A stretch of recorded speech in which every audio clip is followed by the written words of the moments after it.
Are very punctual. കൃത്യസമയത്ത് തന്നെ വന്നതിന് ഒരു സ്പെഷ്യൽ താങ്ക്സ്. അല്ലെങ്കിൽ തന്നെ വലിയ വലിയ കാര്യങ്ങൾ കൈകാര്യം ചെയ്യുന്ന വിഐപികളല്ലേ ഈ അമ്മയും മോനും. ഇവർ ഈ നിലയിലാണോ അറിയപ്പെടേണ്ടത്? ഇന്റർനാഷണൽ ലെവലിൽ അറിയപ്പെടേണ്ടവരാ ഈ രണ്ടുപേരും. ജയചന്ദ്രവർമ്മ ആൻഡ് ആര്യാദേവി മന്നാടിയാർ. മന്നാടിയാർക്കൊന്നും അല്ല, ആര്യാദേവി വർമ്മ. അതെ, ഇയാള് ജയചന്ദ്രവർമ്മ. അയ്യോ, അതൊക്കെ ഒരു തമാശ കിട്ടതാ. വെറുതെ ജയാന്ന് വിളിച്ചാ മതി. അയ്യോ, ഞങ്ങള് വർമ്മ സാറേന്ന് വിളിക്കാം. സൗകര്യം എങ്ങനെയെന്ന് വെച്ചാ അങ്ങനെ. അവന്റെ ഒരു തമാശ. തമാശയൊക്കെ ഞങ്ങളിപ്പോ തീർത്തു തരാം. നിൽക്കുന്നു നമ്പർ 1 ക്രിമിനൽ. ഇവരെയാ ആദ്യം അടി ചെല്ലൊടിക്കേണ്ടത്. പെണ്ണേ, ഷട്ടപ്പ്. പ്രായമൊന്നും ഞങ്ങള് നോക്കില്ല. നല്ല എല്ലാം ഊരിങ്ങെടുക്കും. വയസ്സാം കാലത്ത് സ്വന്തം മോനെയും കൂട്ടുപിടിച്ച് കോടികളുടെ തട്ടിപ്പിനിറങ്ങിയിരിക്കുക. നിങ്ങൾക്ക് എന്താണ് വിചാരിച്ചത്? ഞാൻ ആരാണെന്ന് നിങ്ങൾക്കറിയോ? കൊറിയറിലൊരു കുറിപ്പും ഫോട്ടോയും വെച്ച് അയച്ചാൽ പേടിക്കുന്നവളാണ് ഈ കൊച്ചമ്മണി എന്ന് നിങ്ങൾ വിചാരിച്ചിട്ടുണ്ടെങ്കിലേ നിങ്ങൾക്ക് തെറ്റി. അങ്ങോട്ട്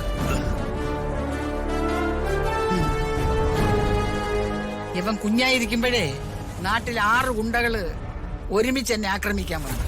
മൂർഖൻ നാരായണൻ, അവന്റെ മക്കളായ അണലിക്കുട്ടപ്പൻ, ചങ്കുവരയൻ ചെല്ലപ്പൻ, ചേനത്തണ്ടൻ രാഘവൻ, വളവളപ്പൻ വേലായുധൻ, നീർക്കോലി കൊച്ചുകുഞ്ഞ് എന്നീ 6 ഗുണ്ടകൾ ഒന്നിച്ചെന്നെ ആക്രമിക്കാൻ വന്നു. ഞാൻ ഒറ്റയ്ക്കാണ് അവന്മാരെ നേരിട്ടത്. അന്ന് അവന്മാര് നാട് വിട്ടു പോയതാ.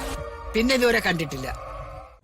വല്യമ്മാവൻ രാജുവിന്റെ കയ്യിൽ ഫയൽ കൊടുക്കുന്നതിന് ഞാൻ സാക്ഷിയാ. സൂക്ഷിക്കണം, വളരെ ഇമ്പോർട്ടന്റ് ആയ ഫയലാണെന്ന് പറഞ്ഞ അത് അവന്റെ കയ്യിൽ കൊടുത്തത്. അതവന് ഇവിടുത്തെ ഓഫീസിൽ വെക്കാതെ വീട്ടിലേക്ക് കൊണ്ടുപോയി.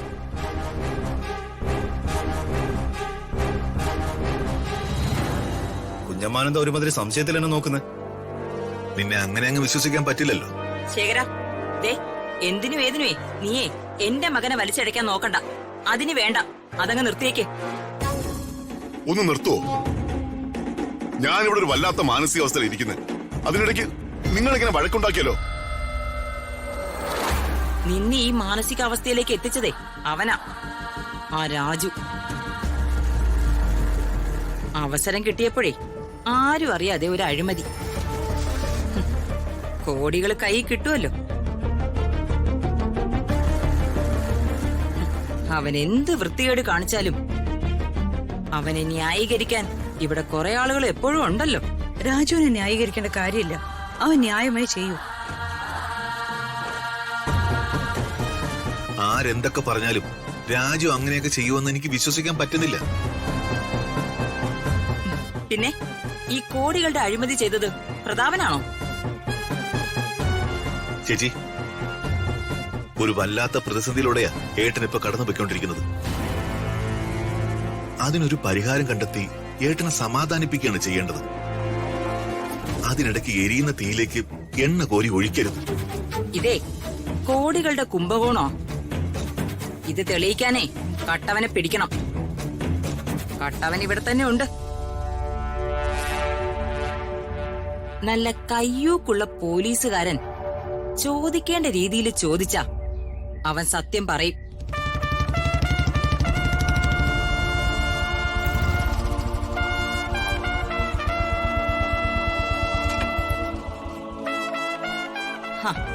ദേ വന്നു കള്ളൻ.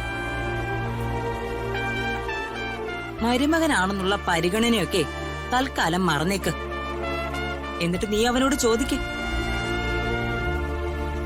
കാരണം ഇവിടെ നഷ്ടപ്പെട്ടതേ നിന്റെ പ്രതിച്ഛായയാ. ഒരു വിട്ടുവീഴ്ചയും നീ അവനോട് കാണിക്കരുത്. ചോദിക്കേണ്ട രീതിയിൽ ചോദിക്കാം. സത്യം അവൻ പറയും. ഇല്ലെങ്കിലേ അടിച്ചവനെ പുറത്താക്ക്.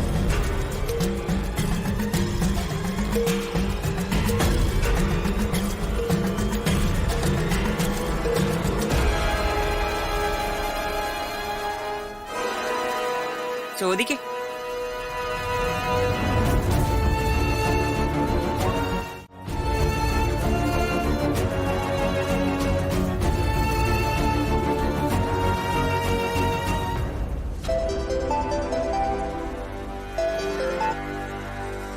ഹലോ, സർ ഓഫീസിൽ നിന്ന് ജോർജ് ജോസഫാ സംസാരിക്കുന്നത്.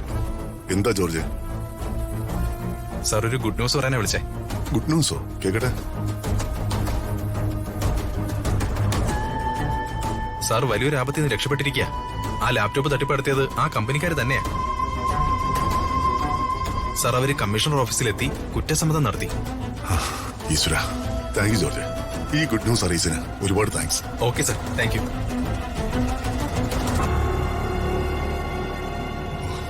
ഞാൻ രക്ഷപ്പെട്ടു. ഈ തട്ടിപ്പ് നടത്തിയത് അതിന്റെ കമ്പനിക്കാർ തന്നെയാണെന്ന് തെളിഞ്ഞു. അവര് സറണ്ടറായി.